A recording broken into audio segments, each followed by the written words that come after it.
بھائیوں، ایک کلپ میں نے دیکھا کوئی 30 سال پرانا، اس میں وہ کہہ رہا تھا دیکھو مہنگائی کتنی ہو گئی ہے، دیکھو 100 روپے کا کلو تو گھی ہو گیا ہے، اس طرح کی بات کر رہا تھا۔ تو اس زمانے میں یہ بہت بڑی بات تھی، مہنگائی بڑھتی گئی، 30 سال ہو گئے ہم نے یہی دیکھا ہے کہ ہر دور میں مہنگائی بڑھتی ہے اور اپوزیشن جو بھی ہوتی ہے وہ حکمرانوں پر الزام لگاتی ہے اور عوام کے جذبات سے کھیلتی ہے، اور عوام یہی سنتے آ رہے ہیں کہ مہنگائی بہت ہو گئی ہے، اور پھر حکمرانوں کی برائیاں، ایک دوسرے کی برائیاں، اور پھر آج کل تو واٹس ایپ نے اور فیس بک نے تو حساب ہی خراب کر دیا ہے، اس کے خلاف اس کو بھیجو، اس کے خلاف اس کو بھیجو، اس کے خلاف اس کو بھیجو۔ مجھے تو یوں لگتا ہے کہ ان حکمرانوں کے اتنے بلنڈر ہیں، اتنی خرابیاں ہیں، عقیدے کی بھی، عمل کی بھی، اتنے بڑی کرپشنیں ہیں، اتنے بڑے ظلم ہیں، لیکن ان کے گناہوں کو بانٹنے والے بھی تو 22 کروڑ ہیں۔ بانٹ لیں گے؟ جو ہم شروع ہوتے ہیں ان کی برائیاں کرنا، کتنی آئیں گی لوگوں کو، بڑھ جائیں گے۔ اور یہ سارا کرنے کے بعد کیا مہنگائی کم ہو جاتی ہے؟ ان کا بوجھ اٹھانے کے بعد کیا وہ مہنگائی کم ہو جاتی ہے؟ وہ وہیں کی وہیں رہتی ہے۔ میرے عزیز بھائیوں، ایک سوال کا جواب دو، یا خصوصاً میرے بزرگ جواب دیں کہ بچپن میں کیا ہر گھر میں سالن پکتا تھا؟ روزانہ پکتا تھا؟ ہاں؟ کیا کپڑے استری ہوتے تھے؟ ہاں؟ نہیں ہوتے تھے۔ کیا پھٹنے سے پہلے کپڑا اتار دیتے تھے؟ پھٹنے کے بعد سی کر پیمان لگا کر بھی پہنتے تھے؟ آج ایسا ہے کچھ؟ شور بہت ہے، مہنگائی بہت ہے۔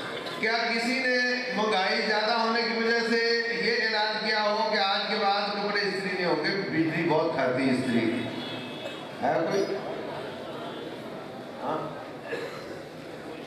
یا کسی نے کہا کہ آج کے بعد روزانہ سالن نہیں پکے گا، کبھی ہم اچار سے کھائیں گے، کبھی ہم لسی کے ساتھ کھائیں گے، کبھی دودھ کے ساتھ کھائیں گے، کبھی شکر میں تیل یا گھی ڈال کر کھائیں گے، سالن روزانہ نہیں پکے گا؟ کسی گھر نے یہ اعلان کیا ہو؟ تو اس کا صاف مطلب یہ ہے کہ ہم اپنا معیار زندگی بلند کرتے جا رہے ہیں، اور اب ہمارا تقاضا یہ ہے کہ وہ اب نیچے نہیں آنا چاہیے۔ تم سستا کر دو، ہم نے باز نہیں آنا، یہی ہے نا بات۔ پیاز بڑا مہنگا بھائی، پیاز بڑا مہنگا بھائی، بڑا مہنگا پیاز۔ تو کیا پیاز کے بغیر سالن پک سکتا ہے؟ ہاں؟ جو پکا لو پیاز کے بغیر، ایک عادت بنی ہوئی ہے۔ اگر قوم ایک ہفتے کے لیے پیاز چھوڑ دے سکتا ہو جائے، یعنی جو ہماری ڈگر ہے، جو ہماری بگڑی ہوئی عادتیں ہیں، وہ ہم نے پوری رکھنی ہے، اور تم بڑے غلط ہو، اور تم بڑے غلط ہو، اور تم بڑے غلط ہو۔ بھائیوں، ہم غلط ہیں، حکمران اپنی جگہ پہ غلط ہوں گے، لیکن ہم بہت غلط ہیں۔ ابھی میں آ رہا تھا، ٹول پلازے پہ گاڑی رکی تو لوگوں نے ٹرالی سے گنے کھینچنے شروع کر دیے، اور ابھی جب آپ واپس جاؤ گے تو جس نے جوتی سنبھالی ہے، باقی کئیوں کی غائب ہوں گے۔ تو اس کا مطلب صاحب یہ ہے کہ جس کے گنا آتا ہے اس نے وہ نہیں چھوڑا، جس کو جوتی آتے اس نے وہ نہیں چھوڑی۔ اب یہ جوتی والا اور گنے کا چور اگر وزیر اعلیٰ بن جائے تو